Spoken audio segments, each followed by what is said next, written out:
but I found this very interesting. When you think about the life of Jefferson, a lot of people don't know this. At 5, he began studying under his cousin's tutor. At 9, he studied Latin, Greek, and French. At 14, he studied classical literature and additional languages. At 16, he entered the College of William and Mary. He could write in Greek with one hand, writing the same in Latin with the other.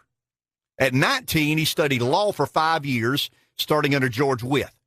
At 23, he started his own law practice. At 25, he was elected to the Virginia House of Burgesses.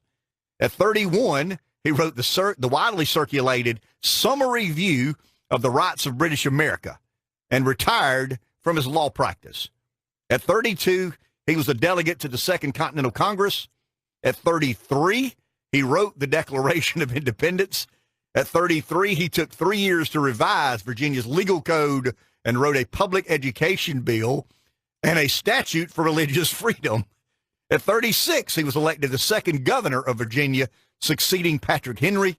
At 40, he served in Congress for 2 years. At 41, he was the American minister to France and negotiated commercial treaties along with European nations, alongside Ben Franklin and John Adams. At 46, he served as the first Secretary of State under George Washington. At 53, he served as vice president and was elected president of the American Philosophical Society. So you got your vice president serving as the president of the American Philosophical Society. At 55, he drafted the Kentucky Resolutions and became the active head of the modern-day Republican Party. At 57, he was elected the third president of the United States. At 60, he obtained the Louisiana Purchase, doubling the nation's size. That's right. Small government, not George Jefferson, Thomas Jefferson.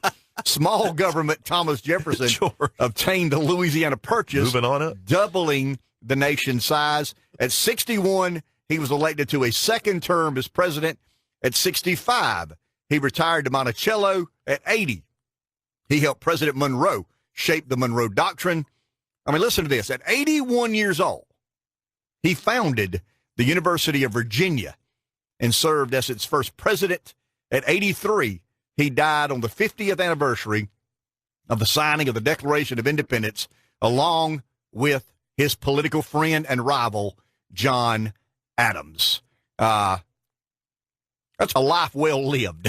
I mean, when you think about it, quite an accomplished thinker and scholar. I think we were talking about the Enlightenment, the Age of Enlightenment. That really intrigued Jefferson. That influenced his life in an amazing way. And there have been numerous people make incredible contributions to this country. I mean, there's a list of probably 25 or 30, Reb, that you and I owe to some degree the fact that we wake up in the morning in the most free and prosperous civilization in the history of mankind. Now, we can argue about government spends too much money, government makes you do this and makes you do that. There is no doubt that you and I and Alec and all of our listeners live an incredible life because a group of people at a certain place in time had the courage and fortitude to not only deny a king, but forge a nation. It's not a perfect nation, but it's a more perfect union. And if you think about this country and what has changed around the world since the creation of America, Jefferson deserves a lot of credit about that. Just think about what the world looked like pre-America. The overwhelming majority of your rights, the ability for you to own land, the ability for you to do X, Y, or Z came from a monarch or a king or a dictator. And Jefferson and Washington and Adams and Madison and all these people, Reb, were so intrigued by the notion of man governing other man with the consent of the ballot box. And that changed the world in an incredible way. And once again, you know, as we debate Christianity and Jefferson and, you know, rationalist deists, I mean, that likes to make us all feel, you know, we're scholarly. We know what we're talking about because we read a few books about Jefferson. There is no denying the reality.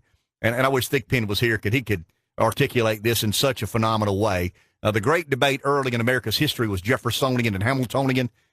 I'm far more a Jeffersonian than I am a Hamiltonian. Alexander Hamilton was very much a central planner. I mean, he believed in a big federal government, Federal Reserve, a lot of the aspects that we deal with today. Jefferson had a real good 50-year run. And I think the first 50 years of American history were influenced more by Jefferson than any other political thought in our country's history. But if you look at the state of affairs today, where the country has landed in 2018, I think it's without question and without dispute that over the long haul, Hamilton won.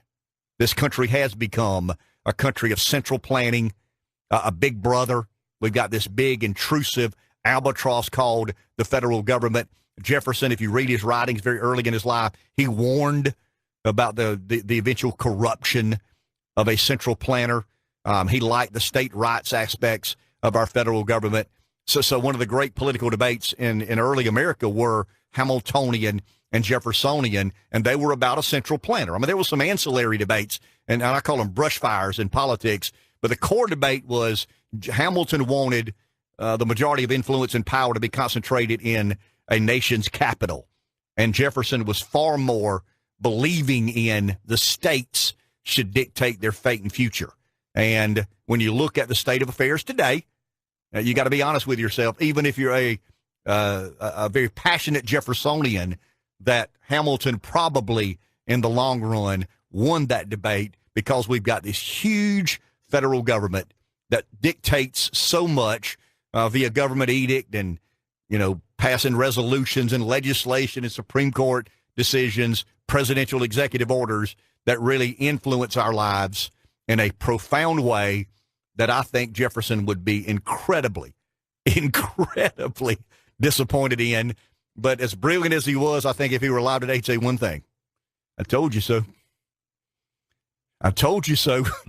I told you if you let this big, bad government, the federal government, require certain things of everybody, it'll be corrupt, it'll be intrusive, it'll be abusive, it'll be monopolizing, it will be the big force that the federal government has become. I don't know why or how we spent an hour and 20 minutes on Thomas Jefferson, but like Cal said, and the caller Art during the break, he's probably the most interesting political figure in American history. That's just my opinion. Obviously, others have different opinions. And it doesn't take much to get you started. Not at all. And then I probably away read, we go. I probably read and studied, and I mean this sincerely. I read a lot. I study a little bit.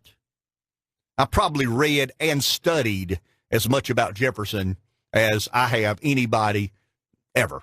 And that's kind of a blind spot I've got. So, yeah, when you open the door, here we go. Let's take a break. We'll be back after the break. Do want to mention that we got Brett Baer from Fox News calling in at 7:45. We got to do some timing, right? Yep. On spots and segments and things Exactly. like that. Yep. Back in a minute. Good morning, PD Live 95.